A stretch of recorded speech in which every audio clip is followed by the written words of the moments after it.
Olá a todos, bem-vindo a essa cobertura da ASCO-GU 2024, esse ano, o 20º ano da ASCO-GU, e estamos aqui hoje para finalizar o último dia de apresentações de câncer de rim, que foi a discussão hoje da plenária, da sessão oral que a gente teve agora há pouco aqui em São Francisco.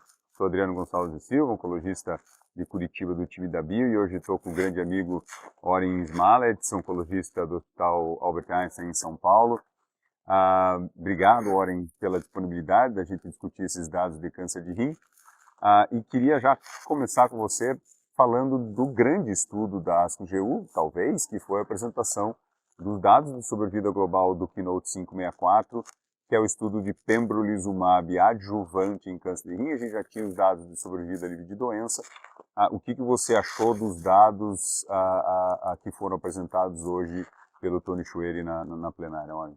Obrigado mais uma vez, Adriano. É um prazer estar aqui conversando com vocês e realmente foi, acho, talvez o abstract de maior sensação aqui na ASCO-GU em termos de câncer de rim.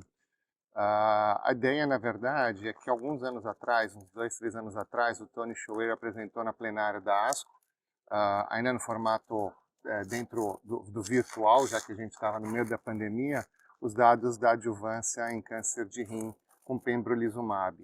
E era um estudo que mostrava já um ganho de sobrevida livre de doença, por volta de uma redução aí de 30%, 30% a 40%, e a gente já começava a discutir isso com os nossos pacientes, mas sempre tinha aquela dúvida, bom, mas se estavam atrasando somente o aparecimento da doença ou se estavam realmente diminuindo a chance da doença recidivar.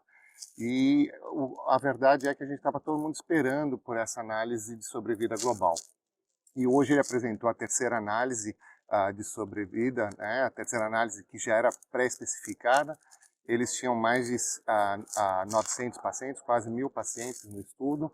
Era um estudo que, como você sabe, só retomando aqui o desenho do estudo, era um estudo para pacientes com um risco intermediário ou alto de recidiva, pacientes com T2, né, após a cirurgia. E aí, lembrando que aqui é para pacientes com tumores de rim, células claras, então T2 de alto grau, ou T3, T4 de qualquer grau, ou linfonodos positivos. E nesse caso, eles tiveram uns menos de 10% de pacientes, que eram aqueles pacientes estágio 4, sem evidência de doença após a ressecção. E foram randomizados para fazer pembrolizumab aqui, 1 ano de pembrolizumab versus placebo. E esse estudo, então, nessa análise de sobrevida global, eles mostraram realmente um ganho de sobrevida global. Então, aqui a gente teve uma redução de risco de morte de 38%. Foi significativo isso. Eu acho que agora a gente consegue falar que a gente não tem somente dados de sobrevida livre de doença, mas sim dados de sobrevida global. E, finalmente, a gente consegue falar isso para os pacientes que vale a pena fazer um tratamento adjuvante. É claro que uma das coisas que foi discutida aqui é que a gente está hipertratando talvez 50% dos pacientes que não recidivaram no grupo de placebo, que não recidivaram. Então, essa é a dúvida, se a gente tem uma seleção melhor de quem deve realmente receber os pacientes. E a análise também mostrou que a gente não deve escolher se é somente sarcomatoide, se é somente aqueles estágio 4 sem evidência de doença, ou pela expressão de PDL1. A gente não deve escolher, porque todos esses subgrupos se beneficiaram em termos de sobrevida global. Então, a gente ainda não tem um jeito de selecionar melhor esses pacientes, mas esse é o problema da adjuvância. Porque a adjuvância a gente acaba tratando todo mundo para beneficiar algumas pessoas. Eu fiz aqui um cálculo rapidinho para o number needed to treat. Quantos pacientes a gente precisa tratar para que a gente possa beneficiar um paciente. Esse dado foi 16 pacientes. Então, são 16 pacientes que a gente vai ter que tratar para beneficiar um. E eu acho que isso é uma coisa que, para a nossa comunidade, a gente tem que levar em consideração, sim. Não é um número extremamente alto, é um número razoável dentro do number needed to treat. A gente, claro, gostaria de ter um number needed to treat de 1, né, mas a gente não tem isso na adjuvância. Mas eu acho que a gente pode realmente falar que hoje a gente sai com mais tranquilidade de discutir a adjuvância com os nossos pacientes. O dado ele é muito forte, né, Oren? É muito difícil a gente ter dados de sobrevida global em tratamentos adjuvantes, né, principalmente com imunoterapia. A gente só tem dados, por exemplo, de melanoma, que tem esse benefício de sobrevida global. Outros tumores, como câncer de pulmão, câncer urotelial, eles não têm dados de sobrevida global ainda. Então, acho que esse impacto de sobrevida global é muito grande, né? E como você falou, não existe um subgrupo, né? Acho que mais de 80% da população era de risco intermediário alto, que eram aqueles pacientes de T2 de alto grau ou T3 de grau 3, e essa foi a população que teve o maior benefício, né? Quando você compara ali no subgrupo. Então, é um impacto muito grande. Um ponto que ficou uma discussão até no hall aqui em São Francisco foi em relação às terapias subsequentes oferecidas, né? Porque uma publicação anterior se dizia que só 30% da população recebeu, mas não. O que a gente viu é que 80% da população que estava no placebo recebeu algum tratamento sistêmico, e boa parte desses pacientes recebeu imunoterapia como tratamento sistêmico. Então, eu acho que isso também valida muito os dados que a gente viu apresentados hoje.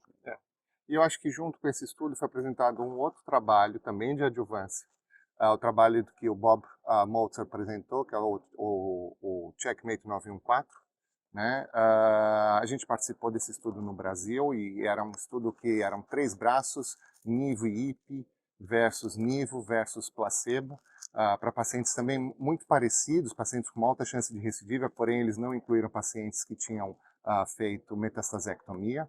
E o tempo de tratamento era menor, 6 meses. E ele hoje mostrou os dados da parte B, que era o nivolumab versus placebo, que era extremamente importante ele mostrar isso, porque uma das críticas que quando ele apresentou na ESMO, 2 anos atrás, em 2022, ele mostrou os dados de ipinivo versus placebo, e uma das queixas era que realmente ipinivo era muito mais tóxico, e talvez muitos pacientes tiveram que terminar o estudo, o tratamento antes dos 6 meses, e por isso talvez não deve esse ganho de sobrevida livre de doença.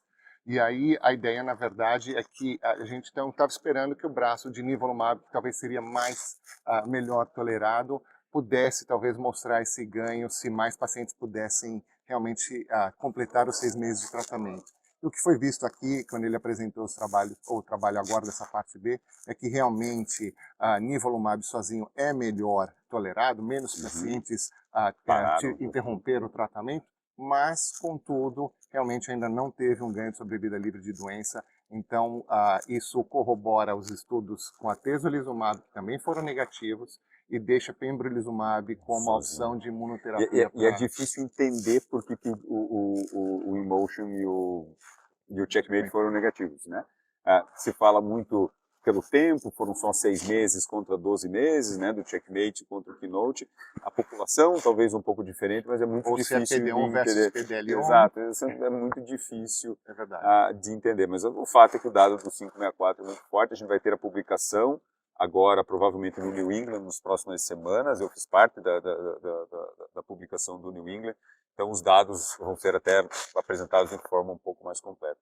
E para fechar, Oren, outra parte talvez controversa da ESMO do ano passado foi a apresentação do estudo Lightspark 005, que é o estudo do belzutifan contra everolimus, um estudo que eu também tinha na clínica. É um estudo que eu confesso que a gente, quando o estudo foi desenhado e apresentado, a crítica era o braço controle do everolimus, que era um braço fraco, vamos dizer assim, e se imaginava que o belzutifan iria ganhar e ganhar fácil. E quando a gente viu a apresentação na ESMO, a gente viu que não foi bem assim, né? A sobrevida livre de progressão numericamente foi igual, mas com hazard ratio positivo para o belzutifan, e quando a gente vê o rabo da curva é onde se divide ali depois dos 50%, mostrando, ao meu ver, que existe ou deveria existir um biomarcador. Hoje foi apresentado os dados de qualidade de vida em relação ao tratamento do belzutifan e everolimus, mostrando que o belzutifan impacta muito menos na qualidade de vida comparado.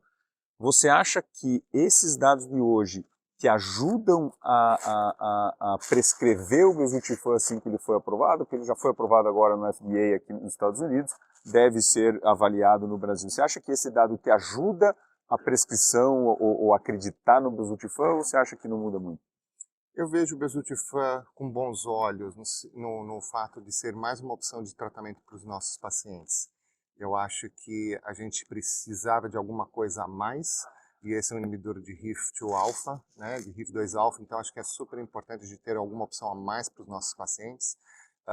Eu acho que a gente ainda carece de um bom biomarcador, como você realmente falou, de um bom biomarcador para essas novas drogas, ainda mais se são drogas que podem ter toxicidades, que podem interferir com a qualidade de vida. Hoje o trabalho do Tom Pauls, quando ele apresentou os dados de qualidade de vida, era muito mais no sentido de mostrar que não tinha tanta deterioração, e pelo contrário, talvez tinha até melhora, mas é difícil saber se a qualidade de vida era melhor que o everolimus, porque muito mais pacientes progrediram no everolimus, e aí a qualidade de vida se deteriorava não tanto pelo everolimus, mas pela progressão de doença, ou se realmente o remédio faz com que a pessoa melhore e o Bezutifan faz com que o paciente melhore e por isso ele tem uma melhora na qualidade de vida. É muito difícil da gente avaliar desse jeito. E ele pôs assim, que talvez a gente não está recrutando, desculpa, a gente não está conseguindo analisar direito os dados de toxicidades de cada droga, porque a gente ouve muito pouco o paciente. E eu fiquei chocado com os dados a discrepância entre os dados reportados pelos médicos e os dados reportados pelos pacientes em estudos clínicos chega a 50% de diferença. Ou seja, os médicos estão reportando menos efeitos colaterais do que os pacientes estão sentindo. Isso realmente me chocou hoje e eu acho que isso é importante para a gente que faz pesquisa clínica, a gente abrir os olhos e ver assim, quem realmente deveria reportar os dados, talvez os pacientes que deveriam reportar os dados do que eles estão sentindo. Exatamente. Mas foi um estudo bastante interessante, eu concordo, acho que o Bezutifan vem como uma nova opção, principalmente agora onde os tratamentos são combinados, né? Raramente a gente faz monoterapias em primeira linha, acho que ter opção para esses pacientes é muito bom. A gente chega por aqui, obrigado Warren, a gente tem mais algumas coisas em câncer de rim hoje à tarde, mas eu acho que esses são os 3 grandes estudos que mudaram, ou que pelo menos provocam um pensamento em relação à nossa prática clínica na semana que vem. Muito obrigado e continue acompanhando a nossa cobertura da Bio aqui em São Francisco e até a próxima. Obrigado.